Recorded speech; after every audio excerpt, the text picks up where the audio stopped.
টালিগঞ্জ অঞ্চলে ৯৮ নম্বর ওয়ার্ড অন্তর্ভুক্ত পল্লীশ্রী বিবেক স্মৃতি ক্লাবের পক্ষ থেকে মাধ্যমিক ও উচ্চ মাধ্যমিক পরীক্ষায় উত্তীর্ণ ছাত্রছাত্রীদের হাতে সংবর্ধনা তুলে দেওয়া হলো। ছাত্রছাত্রীদের হাতে সংবর্ধনা তুলে দিলেন টালিগঞ্জের বিধায়িকা শ্রীমতী পাপিয়া অধিকারী। এছাড়াও এখানে উপস্থিত ছিলেন ভারতীয় জনতা পার্টির জেলা সম্পাদক চন্দন কুমার সাহা এবং জেলা প্রেসিডেন্ট তুষার মুখার্জি সহ পার্টির কর্মী ও সমর্থকেরা।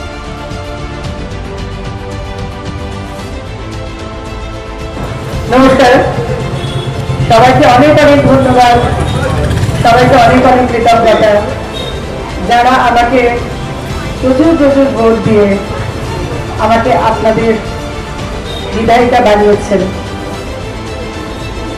আমি আপ্লুত, আমি মুগ্ধ। আপনারা আমাকে ভালোবেসেছেন, আপনারা আমাকে ভরসা করেছেন। আমিও আপনাদের জন্য কাজ করতে শুরু করে দিয়েছি।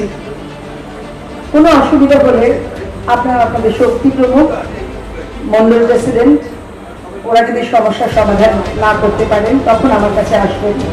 নিশ্চয়ই সমস্ত সমস্যার সমাধান হয়। শ্যামাপ্রসাদ মুখোপাধ্যায় বলে গেছেন, আমাদের সমস্যা অনেক কিন্তু সমাধান এক। এক মানে একত্রিত থাকা।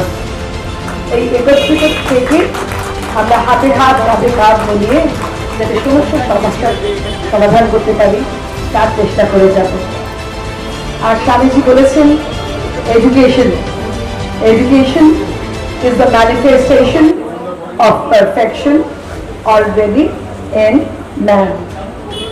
আমাদের মধ্যে কিন্তু একটা পূর্ণতা আছে। is the manifestation of perfection already in man. আমরা অনেকটা জানি, কারণ আমাদের আগের জন্ম, তার আগের জন্ম, তার আগের জন্ম, আমরা কিন্তু অনেকটা জেনে আমরা এই মনুষ্য জন্মগ্রহণ করেছি। তাই আমাদের মধ্যে নানা রকমের জ্ঞান আছে। সেই জ্ঞানগুলোর প্রকাশ, ম্যানিফেস্টেশন is the real সংজ্ঞা of education. তাই শিক্ষাটা খুব বেশি ইম্পর্টেন্ট। আমরা বলি, এই ওর সাথে কি কথা বলবো, পেটে প্রিন্ট নেই, ছোটবেলায় বলতাম। কিন্তু অনেকের পেটের মধ্যে প্রিন্ট না থাকলেও শুনে শুনে অনেক কিছু জ্ঞান হয়ে গেছে। আগেকার দিনে ঠাকুমা বা তাদের ওপরের মানুষরা, তারা কি ডিগ্রি ছিল তাদের? কিন্তু তারা একটা গোটা সংসার একত্রিত করে রাখতেন। ওদের ইনার পলিটিক্স। রাজনীতি মানে শ্রেষ্ঠ নীতি। তাই শ্রেষ্ঠ নীতিতে ভাই বোন আরো আরো অনেক অনেক জ্ঞাতি, তখনকার দিনে 10টা 15টা করে ভাই বোনরা থাকতো একই মায়ের। তাদের কাকা জ্যাঠা পুরো বাড়িতে হই হই করতো, কিন্তু যে মাটি তিনি সকলকে একত্রিত করে রাখতেন। বলতে চাই, ও না তোর সম্পর্কে এই ভালো কথা বললো, মোটেই বলেনি, কিন্তু বলতো। সে আবার বলতো, এই জানিস তো তোর মানে এত এত ভালো ভালো কথা বলছে। এইগুলো হচ্ছে পলিটিক্স, তখনকার দিনের পলিটিক্স, which is জ্ঞান from the inner soul, ভেতর থেকে। তাই এই যে এক্ষুনি বললাম, একত্রিত থাকা ইজ ভেরি ইম্পর্টেন্ট। ঝগড়া বিবাদ তো আছেই, কিন্তু ওই ঝগড়া বিবাদ ইগো থেকে হয়। আমি সবাইকে বলি, ইগোটা না একটা পাথরের টুকরের মতো, সেটাকে পা দিয়ে কিংবা হাত দিয়ে সরিয়ে আগে পথ চলতে হয়। তাই তোমরা যারা বড় হলে তোমরা সেই ইগোটাকে সরিয়ে রাখবে। ইগো বাদ, ভালোবাসা ইন, ইগো আউট, ভালোবাসা টুগেদারনেস ইন। মোদিজি বলেছেন, ভয় আউট, বর্ষা ইন। আমরা টালিগঞ্জ বলবো, ego out, togetherness, love in. তবে আমরা একটা সোনার টালিগঞ্জ বানাতে পারি।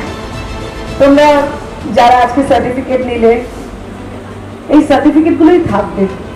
মিষ্টিটা খেয়ে ফেলবে, পদ্মফুল নরম হয়ে যাবে, কিন্তু তোমাদের এই যে মেমেন্টো আর ওইটা আর আমার সাথে ছবি, এইটি থাকবে। এটি বুকে করে রাখবে। আর মনের মধ্যে আমাকে আন্টি বলবে না কি বলবে, তোমরা যা ইচ্ছা বলো, পাপিয়া নামেও রাখতে পারো। I don't mind. তোমরা আমার এই কথাগুলো মনে রাখবেন। Ego out. ইগোতে না অনেক কিছু পিছিয়ে যেতে হয়, ওই ইগোটাকে বাদ দিয়ে দেবে। তবে কিছু কিছু সময় এই যে তুমি শিক্ষিত সেটা বুঝিয়ে দেবে, ইট ইজ ভেরি ইম্পর্টেন্ট। আমি ভাই আমার পেটে প্রিন্ট আছে, এটা বুঝিয়ে দেবে, ঠিক আছে? ভালো থেকো, আমার অনেক আশীর্বাদ, আমার অনেক আদর, অনেক ভালোবাসা তোমাদের সবার জন্য। ভালো থাকবে বলো, সবাই ভালো থাকবে। মারামারি ন্যাচারালি, কেউ তোমাকে মারলে তুমি তো মারবেই। স্বামীজি কি বলেছেন? স্বামীজি বলেছেন কেউ যদি তোমাকে একটা চড় মারে তাকে 10টা চড় মারবে, কিন্তু স্বামীজি বলেছেন 10টা চড় মানে ফিজিক্যাল চড় নয়। ক্ষমতা থাকবে কিন্তু কাজই বুঝিয়ে দেবে। তুমি আমাকে সেদিকে একটা চড় মেরেছিলে, আজ কাজই বুঝিয়ে দিলাম তুমি কোথায় আর আমি কোথায়। চলো ভালো থেকো সবাই, থ্যাংক ইউ।